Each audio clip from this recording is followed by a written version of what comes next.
Back to news. Paper లీక్లను పాల్పడే వారిని కఠినంగా శిక్షించేందుకు కేంద్ర ప్రభుత్వం రెడీ అయింది. పేపర్ లీక్ చేస్తే 10 ఏళ్ల పాటు జైలు శిక్ష, 10 కోట్ల జరిమానా విధించేలాగా బిల్లు తీసుకురాబోతోంది. ఇక కేంద్ర ప్రభుత్వం సీజేపీ ప్రతినిధుల మధ్య చర్చలు జరిగాయి. కేంద్ర విద్యాశాఖ మంత్రి ధర్మేంద్ర ప్రధాన్ రాజీనామాపై ఒకరోజు సమయం అడిగారని సీజేపీ అంటోంది. మరొకవైపు నీట్ పేపర్ లీకేజ్ అంశంపై కొనసాగుతున్న ఆందోళనలు యూటర్న్ తీసుకున్నాయి. నీట్ పేపర్ లీక్ ను వ్యతిరేకిస్తూ కాక్రోచ్ జనతా పార్టీ చేపట్టిన ఆందోళన ఉధృతమైన క్రమంలో కేంద్ర కేబినెట్ కీలక నిర్ణయం తీసుకుంది. పేపర్ లీకేజ్ చట్ట సవరణ బిల్లుకు ఆమోదం తెలిపింది. దీంతో పేపర్ లీకేజ్ కి పాల్పడిన వారిపై కఠిన చర్యలు అమల్లోకొచ్చాయి. ఇకపై పేపర్ లీకేజ్ కి పాల్పడినట్లు తేలితే ఎంతటి వారైనా 10 ఏళ్ల జైలు శిక్ష, 10 కోట్లు జరిమానా విధించేలా కేంద్ర కేబినెట్ నిర్ణయం తీసుకుంది.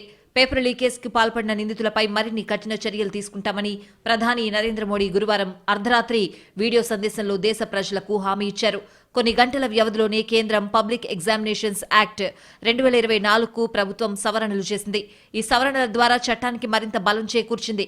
రాబోయే మార్పులను వివరిస్తూ పేపర్ లీక్ కేసుల విచారణ కోసం ఫాస్ట్ ట్రాక్ కోర్టులను ఏర్పాటు చేసే నిబంధనను చట్టంలో చేర్చినట్లు తెలిపాయి కేంద్ర వర్గాలు. అటు కేంద్రం, కాక్రోచ్ జనతా పార్టీ ప్రతినిధుల మధ్య 2 గంటల పాటు చర్చలు జరిగాయి. ఇందులో భాగంగా కేంద్రం ముందు సీజేపీ 3 ప్రధాన డిమాండ్లనుంచింది. ధర్మేంద్ర ప్రధాన్ రాజీనామా, పేపర్ లీక్ల కారణంగా ఆత్మహత్య చేసుకున్న విద్యార్థుల కుటుంబాలకు 1 కోటి పరిహారం, విద్యార్థులపై కేసులు ఎత్తివేయడం వంటి డిమాండ్లు చేసినట్లు సీజేపీ ప్రతినిధులు తెలిపారు. ప్రధాన్ రాజీనామా తప్ప మిగతా 2 డిమాండ్లకు కేంద్రం సానుకూలంగా స్పందించిందని చెప్పారు. ధర్మేంద్ర ప్రధాన్ రాజీనామా చేయాలన్న తమ డిమాండ్పై శనివారం మధ్యాహ్నం వరకు ప్రభుత్వం సమయం కోరిందని అన్నారు. త్వరలోనే ఆయనను పదవి నుంచి తొలగిస్తుందని తాము ఆశిస్తున్నట్లు చెప్పుకొచ్చారు సీజేపీ ప్రతినిధులు.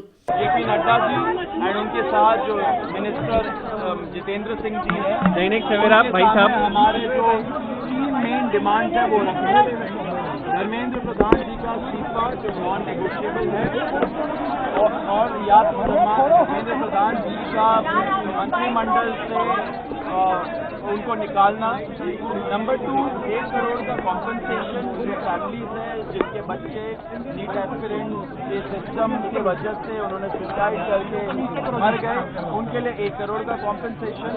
एंड नंबर 3, जो FIR फाइल हुए हैं, हमारी जानकारी के हिसाब से 11 FIR फाइल हुए हैं, उन 11 FIR की कॉपी हमें दे एंड उनको विड्रॉ करें, वो हमारा मेन गारंटी है। एंड सिर्फ ये नहीं कि विड्रॉ करे, साथ साथ हमें మరోవైపు పార్లమెంట్ వర్షాకాల సమావేశాలు 5వ రోజు అదే సీన్ రిపీట్ అయింది. నీట్పై చర్చకు సిద్దమని కేంద్రం చెప్తున్నా ముందు మంత్రి ధర్మేంద్ర ప్రధాన్ రాజీనామా చేశాకే చర్చ చేపట్టాలని విపక్షాలు ఆందోళనకు దిగాయి. దీంతో ఓసారి వాయిదా అనంతరం తిరిగి ప్రారంభమైన లోక్సభను స్పీకర్ ఓం బిర్లా సోమవారానికి వాయిదా వేశారు. సభా की कार्रवाई सोमवार दिनांक 27 जुलाई 2026 को प्रातः 11 बजे तक के लिए स्थगित की जाती है. धन्यवाद.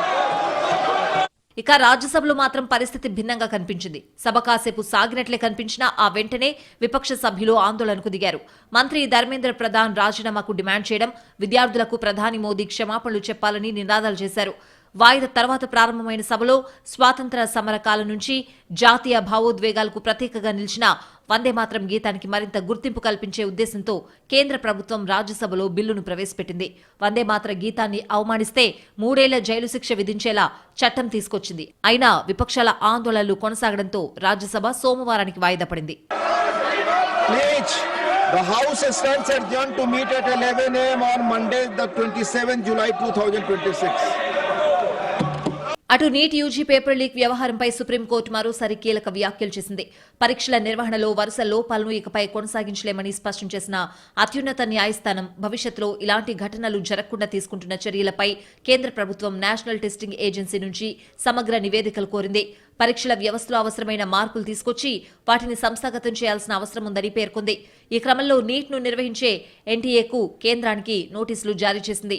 నీట్ పేపర్ లీక్ తర్వాత పరీక్షల నిర్వహణలో తీసుకున్న చర్యలు, భవిష్యత్ సంస్కరణల పురోగతిపై కేంద్రం, ఎన్టీఏ వివరణాత్మక అఫిడవిట్లు దాఖలు చేయాలని కోర్టు ఆదేశించింది. మొత్తానికి నీట్ పేపర్ లీకేజ్ అంశంపై కొనసాగుతున్న ఆందోళనలు ఒక యూటర్న్ తీసుకున్నాయి. ఈ ఉద్యమ క్రెడిట్ ఎవరికి దక్కాలనే అంశంపై ప్రస్తుతం రాజకీయ చర్చ నడుస్తోంది. ఈ క్రమంలో లడఖ్ పర్యావరణవేత్త సోనం వాంగ్చుక్ నిర్ణయాలపై కాక్రోచ్ జనతా పార్టీ వ్యవస్థాపకుడు అభిజిత్ దీప్కేతో పాటు కాంగ్రెస్ పార్టీ నేతలు సంచలన వ్యాఖ్యలు చేశారు. వాంగ్చుక్ ఎవరు, ఆయన దీక్ష విరమించినా మా ఉద్యమం మాత్రం ఆగదని తేల్చి చెప్పారు.